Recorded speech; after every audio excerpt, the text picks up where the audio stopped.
반갑습니다. 사회탐구를 가르치고 있는 이동찬 강사입니다. 오늘 여러분들에게 소개해드릴 영상은 지금 시험 기간이죠. 고등학교 1학년 친구들이 한창 내신 기간에 접어들었습니다. 기말고사 기간에 많은 학생들이 어려워하고 또 어려워하는 파트가 바로 이 3단원과 4단원이 될 거예요. 뭐 어떤 학교는 3단원이 아니라 1단원이 될 수도 있고 2단원이 될 수도 있겠지만 저는 그 중에서 오늘 3단원 중에 이 민족유일당 운동에 대해서 공부할 생각이에요. 공교롭게도 현장 강의에 참여하고 있는 친구들이 조금 있어요. 그래서 이 친구들에게 좀 티키타카를 하면서 수업을 리얼리틱하게 진행해 보도록 하겠습니다. 그러면 여러분들 오늘 배워야 될 주제가 바로 뭐냐면 민족유일당 운동이 되겠습니다. 이 민족유일당 운동이란 게 뭐냐면요, 당시 1920년대 상황을 뒤돌아볼 필요성이 있습니다. 1920년대의 상황은 크게 민족주의와 그리고 사회주의 두 개의 사상으로 나뉘어져 있었고, 그 두 개의 사상은 대립과 분열을 지속하고 있었습니다. 그런 상황 속에서도 민족주의 세력과 그리고 사회주의 세력들이 서로 연합을 하고 힘을 합쳤던 그런 성격의 운동을 우리는 민족유일당 운동이라고 하는 거예요. 자, 그러면 선생님이 고1 한국사 기준으로 민족유일당 운동의 성격은 크게 여러 가지로 나뉠 수가 있거든요. 하나씩 알아보겠습니다. 첫 번째, 이 중국 내에서 민족유일당 운동이 있었다는 겁니다. 자, 그러면 중국 내에서 어떤 민족유일당 운동의 성격이 있었냐? 간단하게만 정리하면 돼요. 대표적으로 이 사건이 바로 뭐였냐면, 써보세요. 1차 국공 합작이 있습니다. 자, 우리 친구들이 많이들 물어볼 거예요. 1차 국공합작이 뭐예요? 어렵지 않습니다, 우리 친구들. 여기서 말하는 국공합작은요, 국이라는 것은 국민당이라는 단체가 있었고, 당시 중국에. 그 다음에 공 같은 경우는 공산당이라는 단체가 있었어요. 자, 국민당은 지금으로 치면은 뭐 자본주의에 조금 유사한 단체라 볼 수 있고, 공산당 같은 경우는 여러분들이 잘 알 겁니다. 경제체제 자체가 공산주의를 추구했던 사회주의 계열 단체라 볼 수 있어요. 한마디로 국민당과 공산당은 애초부터 이 뿌리가 달랐던, 그리고 대립했던 정당이었음에도 불구하고 중국에서조차도 국민당과 그 다음에 공산당이 합작, 서로 사이가 좋아지게 된 거예요. 합작, 연합을 했다 이 말입니다. 이 사건들이 국내의 민족유일당 운동에 영향을 끼쳤다라고 고1 한국사는 가르치고 있으니까 깔끔하게 정리할 수 있도록 할게요. 자, 그러면 두 번째 한번 보겠습니다. 두 번째 같은 경우는 중국뿐만 아니라 만주에서도, 이 만주에서도 어떻습니까? 민족유일당의 성격을 가진 그런 단체들이 만들어지게 되는데요. 이 만주 내에서는 우리나라 사람들만의 독립운동 단체들이 원래는 민족주의랑 사회주의로 나뉘어져 있었는데 결합하게 돼요. 자, 어떤 것들이 있는지 한번 알아보겠습니다. 대표적으로 여러분들이 기억해 줘야 되는 게, 원래 2부라는 게 있습니다. 그 전에 3부가 있었는데 이 3부가 통합하게 돼요. 이 3부가 통합돼서 하나의 2부로 성립하게 됩니다. 2부가 만들어지게 됩니다. 선생님 유튜브를 보고 있는 친구들, 자, 선생님이 앞 시간에도 얘기했지만 하얀색은 기본, 빨간색은 심화, 네, 그리고 파란색은 상위권, 노란색은 이제 극상위권 학생 전용이에요. 현장 강의 그리고 인터넷 강의 모두가 동일하니까 참고하고 따라오세요. 자, 그러면은 이 3부가 통합돼서 2부가 성립됐다는 것은 우리가 조금 더 면밀하게 알아볼 필요성이 있어요. 이 2부라는 것은요, 크게 우리 태용이한테 한번 물어볼까? 저는 짜고 치는 고수도 없습니다, 여러분들. 자, 그냥 리얼 그 자체입니다. 자, 2부에서 말하는 2부는 북만주가 있고 남만주가 있을 거 아니야. 자, 북만주에 어울리는 단체는 혁신의회야, 국민부야? 이 친구 공부 열심히 하거든요. 가보겠습니다, 여러분들. 자, 북만주가 있고요. 그 다음에 남만주가 있습니다. 아, 그러니까 이 북만주 지역과 남만주 지역에 두 개의 부서가 있구나 라는 걸 여러분들이 반드시 기억해 줘야 됩니다. 그러면 북만주에 어울리는 지역의 단체, 저 친구가 잘 얘기했거든요. 혁신의회가 되겠습니다. 자, 그 다음에 남만주에 어울리는 대표단체가 바로 뭐가 되냐? 국민부가 되겠습니다. 아, 그럼 선생님, 저는 이걸 어떻게 외워야 될까요? 북만주는 혁신의회, 남만주는 국민부, 이거 어떻게 외울까요? 라고 많이들 생각할 거예요. 그래서 제가 있지 않습니까? 자, 지금부터 제가 좀 말도 안 되는 이야기 할 거예요. 근데 말도 안 되는 이야기인데 외워질 겁니다. 북만주는 여러분 이렇게 생각하세요. 북한이라고 생각하면 돼요. 아, 내가 이걸 차마 써야 되나? 여러분, 북한하면 어울리는 단어가 뭐예요? 혁신적으로 할 때 그 혁신이 어울리나요? 국민 여러분 할 때 국민이 어울리나요? 벌써 뉘앙스가 느껴지지 않습니까? 북만주를 북한으로 놓으면 거기에 어울리는 단어는 국민부가 아니라 혁신의회라는 점.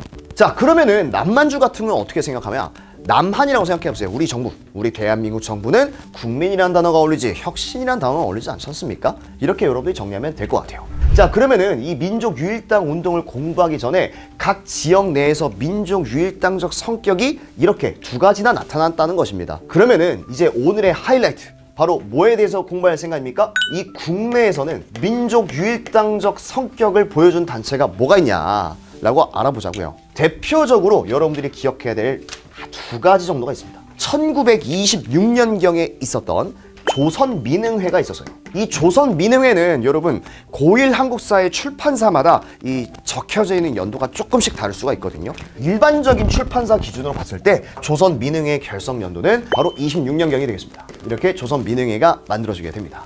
이 조선민흥회는 딱 보면 알겠지만 민족주의뿐만 아니라 사회주의 세력까지 합쳐져 있는 단체라는 거 여러분들이 깔끔하게 정리해 볼 수 있도록 합니다. 그 다음에 이제 또 우리가 하나 더 기억해 줘야 될 단체가 있죠. 그게 바로 오늘의 하이라이트 중에 하이라이트, 바로 뭐에 대해서 공부한다? 신간회에 대해서 공부할 거예요. 이 신간회 같은 경우는 우리 친구들 결성 연도가 너무너무 중요해요. 너무너무 중요하고 이거 뭐 출판사마다의 연도가 다르다 뭐 이런 거 없습니다. 똑같습니다. 1927년이 되겠습니다. 네, 27년. 자, 그러면 선생님은 이제부터 이 민족 유일당 운동의 성격을 공부하기 전에 이 사상의 흐름에 대해서 좀 얘기해 볼게요. 당시 국내의 상황은요, 이랬습니다. 크게 두 가지로 나뉘어져 있었거든요. 첫 번째는 민족주의 사상으로 나뉘어져 있었고, 두 번째는 사회주의 사상으로 나뉘어질 수 있었어요. 자, 그러면은 이 민족주의라는 사상과 사회주의라는 사상은 그렇게 사이가 좋지 않았어요. 서로의 생각과 서로의 견해가 다양하고 달랐습니다. 그러면 민족주의 사상가들이 주장했던 핵심 사상은요, 뭐니 해도 우리는 일본인의 지배를 받고 있고 우리는 일본인의 지배로부터 벗어나야만 한다. 즉 완전한 독립을 추구했습니다. 선생님은 이걸 그냥 줄여서 완독이라고 갈게요. 완독. 그러면은 이 사회주의 사상가들은 이 독립운동에 대해서 어떻게 바라봤을까요? 독립운동을 해야 될까 하지 말아야 될까? 여러분 잘 안 믿기겠지만 사회주의조차도 일단 우리나라에서는 완전한 독립을 추구하긴 했어요. 근데 약간의 다른 점이 있다면 이 사회주의 사상가들은 완전한 독립도 독립이지만 동시에 이 투쟁을 진행했습니다. 이게 바로 무슨 투쟁? 계급투쟁이 되겠습니다. 자, 그러면 여기서 이야기하는 계급투쟁은 이렇게 설명할 수 있겠네요. 한마디로 이런 거예요. 노동자들이 있고 그 다음에 자본가가 있다면요, 노동자들이 지금 자본가들에게 엄청난 탄압을 받고 있는 거야. 그래서 이 노동자들을 중심으로 자본가를 무찌르자 라는 무슨 명? 혁명을 일으키고자 했던 특징을 가리켜 계급투쟁이라고 합니다. 여기서 말하는 계급투쟁은 노동자들의 단결을 의미하는 겁니다. 자, 이렇게 계급투쟁의 성격과 완전한 독립을 추구하는 게 사회주의였다는 거 여러분들이 정리해주면 좋을 것 같아요. 자, 그러면 이어서 한번 가보자고요. 1920년대에 이런 사상이 등장했거든요. 정확히 말하면 3.1운동 이유입니다. 빨간색 3.1운동 이유가 되겠죠. 자, 그러면은 이 사상이라는 게 등장한 게 적어도 3.1운동 이유라 한다면 우리에게는 이렇게 가야겠네요. 1920년대로 가는 게 제일 좋습니다. 그러면은 이 민족주의랑 사회주의 세력들이 나뉘어서 등장한 만큼 당시 사상들이 다양했다는 것을 의미합니다. 근데 이 민족주의가 쭉 가다가요, 야, 이게 얘들이 변질돼요. 이게 어떻게 변질되는지 아십니까? 당시 총독부가, 이 일제 총독부가 이른바 문화통치를 실시합니다. 여기서 말하는 문화통치는 이제 한국인들에게 나름대로 잘해주겠다, 유화적으로 대해주겠다, 이런 기조를 가리켜 문화통치라고 하는데, 이 문화통치 사상에 감명을 받은 여러 독립운동가들이 이제 타협하기 시작합니다. 누구에 대해서 타협한다? 일제에 대해서. 이제 독립운동가들이 막 이렇게 생각하는 거예요.